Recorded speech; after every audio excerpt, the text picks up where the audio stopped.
Deməli, hörmətli fermerlər və sahibkarlarımızın bu günlərisi bizə ən çox yönləndirdiyi suallardan biri bu mövsümdə, yəni payız-qış mövsümündə bitkilərə qışlıq yağ və yaxud da bordonun necə, nə vaxt vurulması yönləndirilir.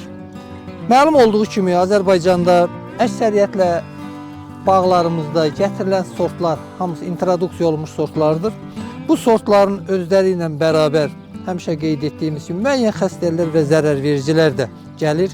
Bunlardan bəziləri Azərbaycanda çoxdandan var, amma əksər gələn xəstəlik və zərərvericilər demək olar karantin xəstəliklərdir, zərərvericilərdir.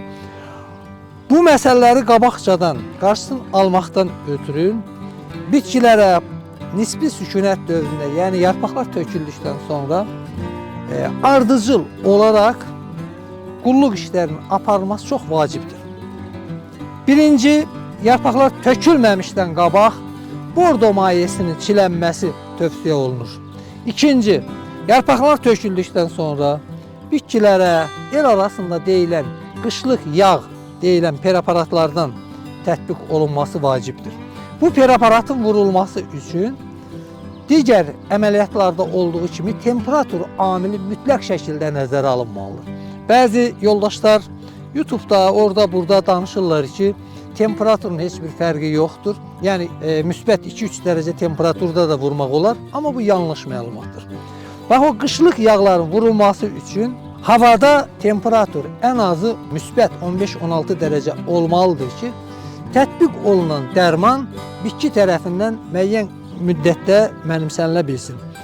Tətbiq etdiyimiz qışlıq yağdan sonra harca 10-15 gün sonra isə 3-4%, bəzən ehtiyac olduğu halda 5%li bordo mayesinin tətbiq olunması çox vacibdir. Qeyd elədiyim ardıcıllığı bütün fermer və sahibkarlarımız bir dəfəlik yadda saxlamalı və lazım olduqca Azərbaycan Dövlət Aqrar Universitetinin uyğun kafedralarına, yəni bizim kafedralara da müraciət edə bilərlər.